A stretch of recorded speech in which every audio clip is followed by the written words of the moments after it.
m'appelle donc Jacques Fuchs et donc moi je suis quelqu'un qui est porteur de projet depuis plus de 35 ans, donc principalement par le biais de l'entreprise. Également j'accompagne des porteurs de projets depuis cette date-là également. Et au cours de mes pérégrinations, il y a des choses qui ont fonctionné, des choses qui n'ont pas fonctionné.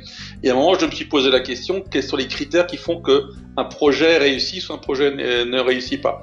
Et en fait, après, je me suis formé à tout ce qui est technique d'approche d'intelligence collective et de coaching professionnel d'organisation pour justement trouver et amener les gens à réussir leur projet. Donc voilà, une de mes activités professionnelles, c'est d'aider les gens à réaliser leurs projets et leurs objectifs.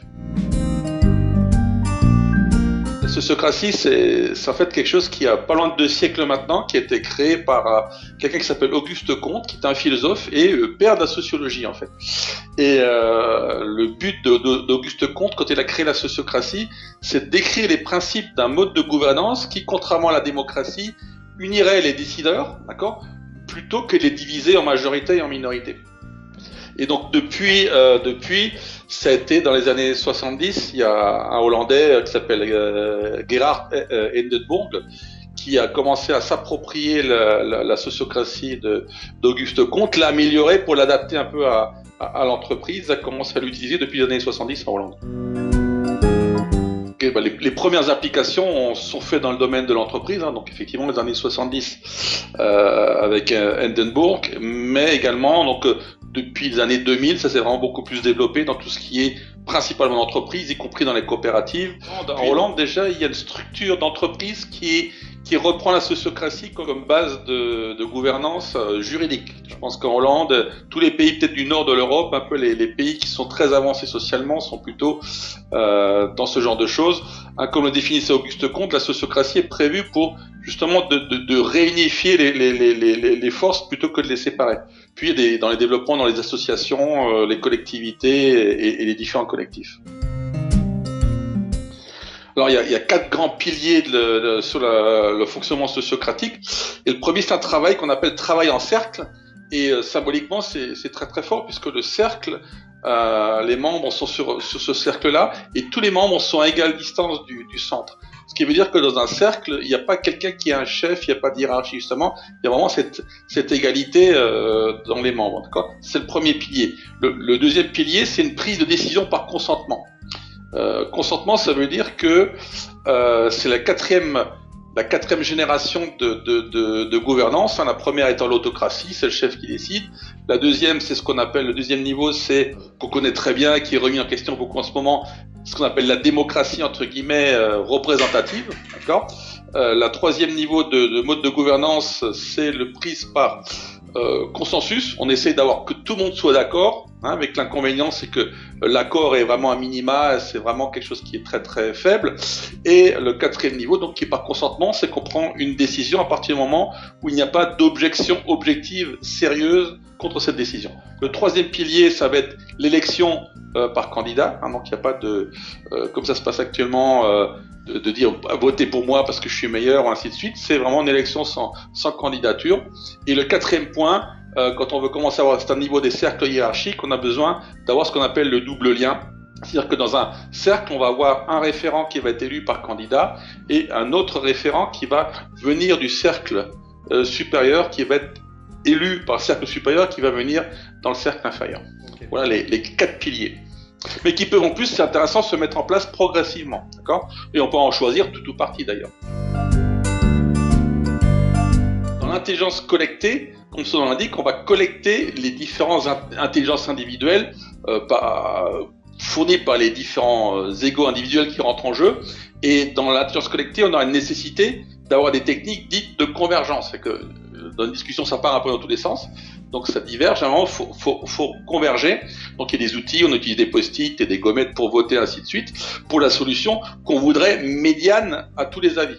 D'accord ? Mais aussi, on a besoin d'avoir des techniques dans l'intelligence collective, des techniques de gestion des conflits. Parce que dans les personnalités, les égos, des fois, il y a des frictions. Donc on va utiliser des outils de gestion des conflits. Ça peut être la CNV, par exemple. Alors pour pouvoir créer du collectif, une des premières choses qui va être nécessaire, c'est de neutraliser, entre guillemets, ou mettre de côté tout ce côté individuel des moi égotiques qu'on a les participants. On a tous nos personnalités, on est tous différents, mais on a des fois tendance, dans certaines réunions, à vouloir imposer sa façon de voir comme étant la meilleure ou la seule. Et donc, le fait de neutraliser ce côté hyper individuel, ça commence déjà par une baisse de notre niveau de stress, le fait d'être vraiment très très détendu. Et également, par là même, on va arrêter l'activité de notre machine mentale. Nos amis québécois, ils parlent du petit hamster qui tourne dans la tête, ou il y a d'autres qui disent la petite voix dans la tête, c'est celle qui tourne en permanence, et celle qui est en train de juger, de porter des jugements, dire ça c'est bien, là je suis d'accord, pas d'accord. Donc le fait de calmer cette voix, voire de l'arrêter et d'être détendu, c'est quelque chose qui va permettre d'aller sur le collectif, c'est-à-dire que les individus vont pouvoir se mettre en symbiose et de pouvoir faire émerger ce collectif qui est très différent et largement supérieur à la somme des individualités. Donc une façon très simple de réaliser ça, c'est déjà de commencer à respirer ensemble sur un certain rythme. Et donc ce rythme-là va amener du calme, de la sérénité, de la détente, première chose. Et également le fait d'agir ensemble sur le même rythme et de façon synchronisée, c'est quelque chose qui va également permettre que le collectif passe simplement du potentiel à une réalité.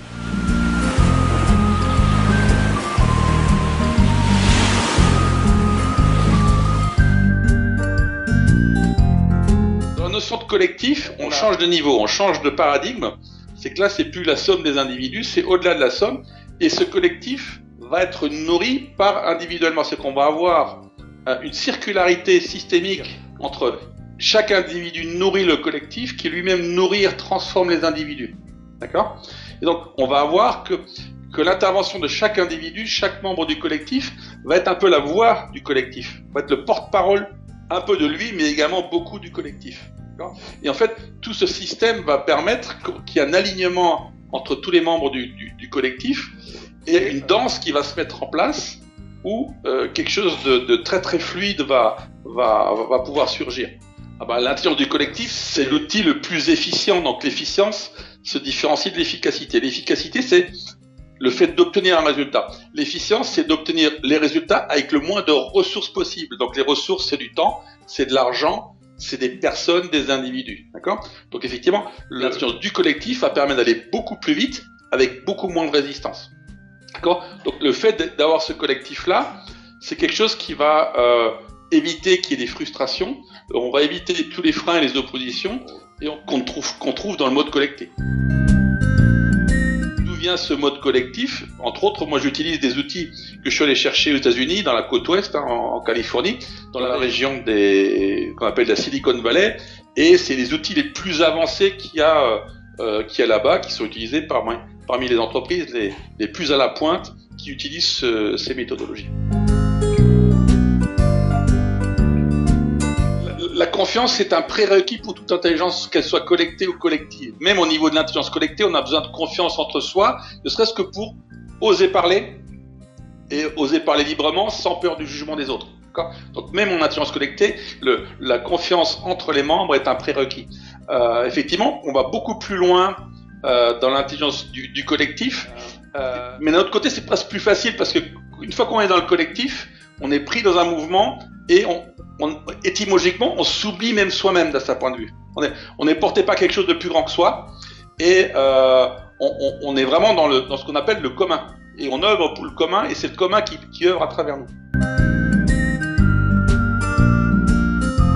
Si on regarde un petit peu les organisations politiques, un peu de sociologie, on se rend compte que, surtout en France, les systèmes politiques sont organisés sur un système de pensée assez ancien, avec une notion de chef visionnaire, hein. Et souvent les chefs sont ceux qui parlent le plus fort, hein, qui sont des fois un peu plus agressifs.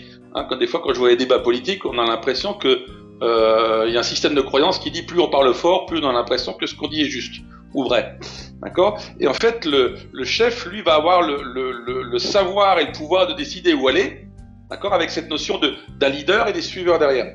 D'accord ? Donc ça, c'est le modèle presque stalinien, hein, on pourrait dire, un moment de fonctionnement, avec un système pyramidal, le chef qui sait, qui a de l'énergie, qui a du charisme, qui va emmener ses troupes, et puis tout le monde qui va suivre derrière. Hein, d'accord. Et il va être suivi par ses partisans, d'accord. On appelle ça un parti politique. Dans un parti, il y a des partisans. D'accord. Dans une approche sociocratique, il n'y a plus de chef qui pourrait avoir du pouvoir, des privilèges ou des passe-droits. Ça, c'est la grande force de la sociocratie. C'est donc un changement radical dans la façon de penser, la distribution des pouvoirs et des leaderships. Donc, et la sociocratie, l'approche sociocratique ne va pas trop intéresser les gens qui sont en recherche de pouvoir, puisque le système prévoit que on ne puisse pas prendre le pouvoir, qu'un individu ne puisse pas prendre le pouvoir. C'est toujours le collectif qui fonctionne.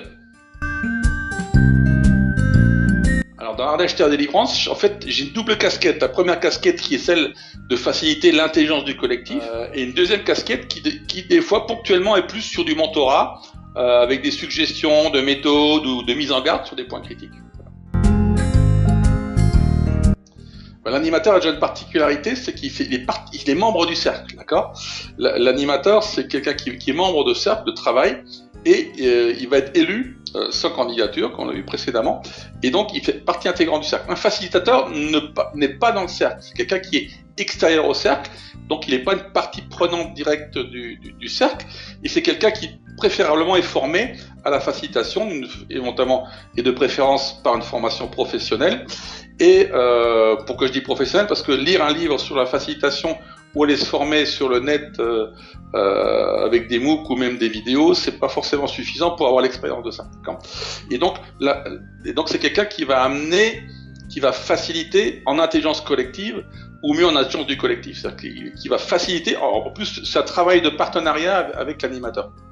Si je prenais une métaphore, le facilitateur, c'est quelqu'un qui va mettre l'huile dans les rouages. C'est qui va éviter que ça se grippe. Donc, il va amener les conditions. Je dirais un peu, si je fais un parallèle, l'animateur va être le maître du contenu et le facilitateur va être le maître du contenant, du contexte, d'accord, qui va faire en sorte que ça se passe le mieux possible.